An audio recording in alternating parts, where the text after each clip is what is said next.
So we have a serious problem off the Pacific coastline that's going to affect us all. Major supply chain issues, $5.2 billion of cargo stuck. And it's not just California this time. Close to home for me, Seattle, Washington. They're shut down too. PMA announces the Port of Seattle is entirely shut down due to a coordinated labor disruption. So we're talking about the whole Pacific coastline. Stuff not getting in. This much stuff sitting out there in the hot weather, not getting in, it's gonna affect you. This is definitely not good, and I'm gonna tell you why. Important information for you coming right up.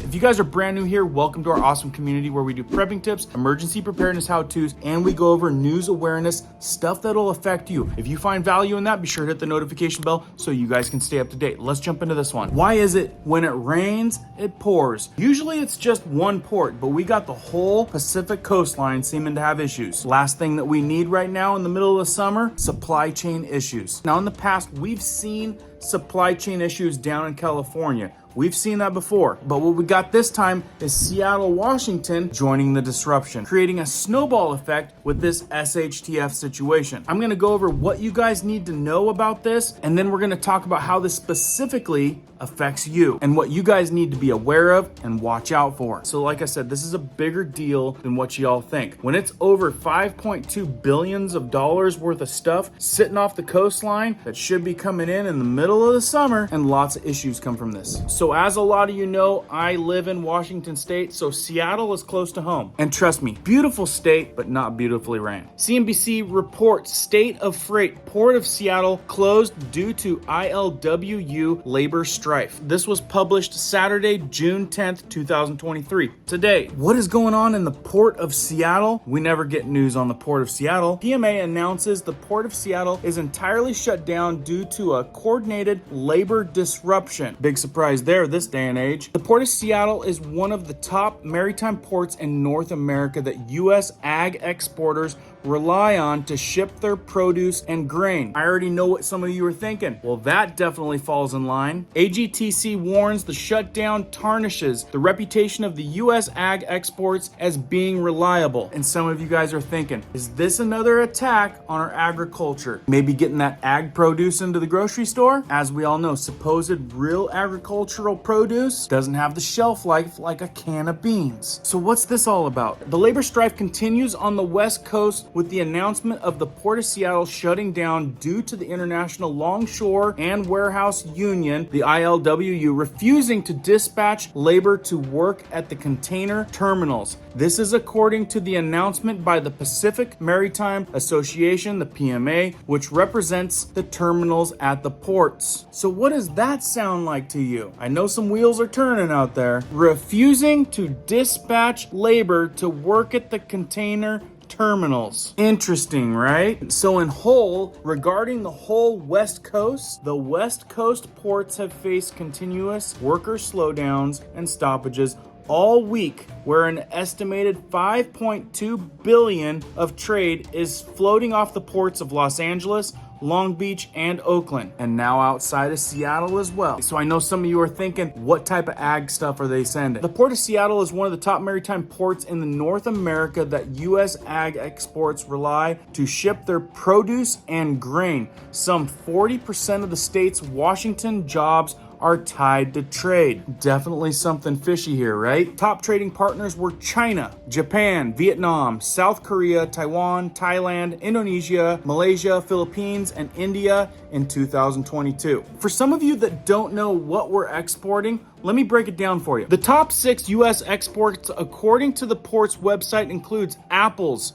at $2.1 billion, milk at $1.2 billion, cattle at $101 million, wheat at $756 million, potatoes at $712 million, hay valued at $601 million. The total value of exports in 2022 was $5.66 billion. And did you guys know? The NWSA is the country's second largest gateway for refrigerated containers called reefers. Frozen produce like French fries, meat, dairy, apples, and fish are transported in these specialized containers. You gotta imagine, when those things are sitting out there for an extended amount of time, what do you think's going on? And in another article from CNBC, 5.2 billion in cargo stuck off the West Coast ports in truck and container bottleneck. And this one came out yesterday on the 9th. So this one came out on the 9th, and the Seattle one came out on the 10th. Do you see the snowball effect? It's getting worse. This one on the 9th primarily has to do with California, which is huge. They say slow and go West Coast port workforce conditions stemming from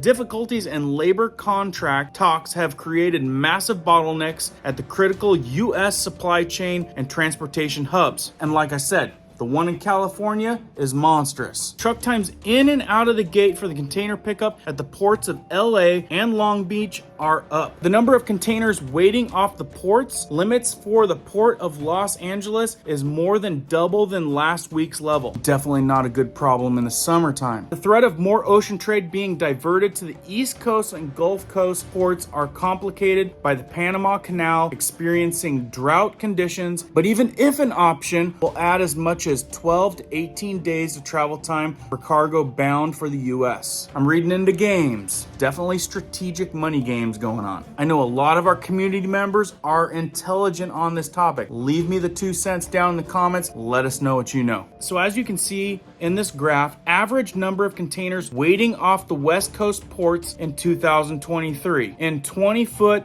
equivalent units. You can definitely see that we are going to the moon with this graph. Just week 23 in 2023, we are already at 120K. And like I mentioned before, so many jobs being affected with this. And guys, look in this photo. Look at the backed up line, truck after truck after truck. And this guy happened to take a great photo of the truck buildup at Phoenix Marine Services Terminal at the Port of Los Angeles, waiting to pick up containers taken by the truckers. Not great when 16-wheelers are having to sit there idle, burning diesel all day long. Makes a lot of sense for all the other stuff they're pushing, right? And that's definitely a topic that we're going to be talking about in a later video, because they're wanting to switch all of these trucks over to zero emissions. You want to tell me how that gets done with a big diesel driving truck? Yeah, and they've got a date on when that's supposed to happen by. Like I said, we'll come back to that one because that one's going to be a big crap show itself. Now, like I've said before, lots of issues with China, Taiwan, all that kind of stuff. We don't know how much that's playing into it or if it's all just a big economic game. A money game is what I'm talking about. Right here in this map, routes for monthly long-term tramp sailings from Asia to the Americas. So you can see the core trade route and the alternate routes, but coming over from Asia, over to Vancouver, over to Long Beach, and down through the strait. So with this shipping bottleneck and all these issues across the Pacific coast, definitely some other things going on. Right here, you can see container wait times at the West Coast ports from Los Angeles to Long Beach to Oakland to Tacoma. We are seeing higher graphs across the board. And it says right here, these slowdowns leave little options for shippers who have containers already en route to the West Coast, said Adila Sheikh, head of North American for Marine Traffic, who told CNBC earlier this week that the maritime supply chain issues were breaking normal. Completely shut down due to a labor strife. Then we have nearly all of California shut down with $5.2 billion worth of cargo sitting out there in the ocean. When did we see that last? Definitely starting to remind me of pandemic times, right? Some of you may know what this is all about, and again, put it down in the comments, but I know one thing that we can take from this. All those goods sitting out there in the ocean, what happened last time they sat out there in the ocean? It got old, almost a year old, and we know some things can't get that old. Some things can't sit in the heat for an extended amount of time. We had all kinds of issues with different products that had sat in cargo containers for way too long with way too much heat. So now we got ag, produce, all kinds of stuff like that sitting out there. We mentioned fish. What happens with fish when it's not kept cool long enough? A lot of them have parasites. I'm guessing parasites are multiplying at a rapid rate. All kinds of viral videos out there right now about parasites in poultry, fish, Meat. Yeah, definitely disgusting. You probably want to have an eye for that so you can keep an eye out for something like that, especially when they have $5.2 billion worth of cargo just chilling out there in the ocean right now.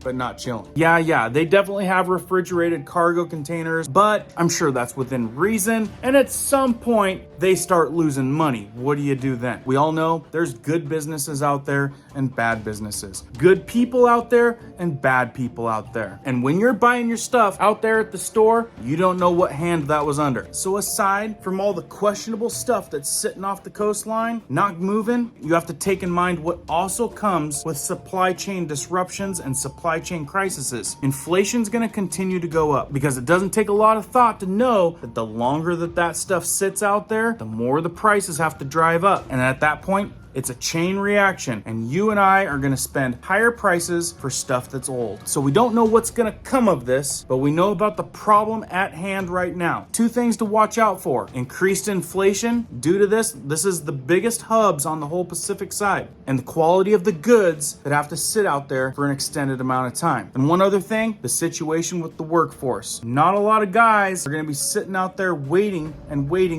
for this stuff. Not everyone is paid on the hour. They're paid on the delivery. They're paid on the pickup. Lots of chain reaction when it comes to supply chain issues. Yet again, another news-related awareness situation that's gonna affect us all. So to our community, keep that stuff in mind. Please share this information out to other like-minded folks. Like this video if you found it informative. Let me know your 2 cents down below. And of course, if you missed either one of those two videos, the 2 best videos I've made in the last month, you're gonna wanna watch those if you missed them. And as always, as I know more, I will definitely keep you guys informed. Keep prepping, keep learning, keep doing. We'll see you on the next one.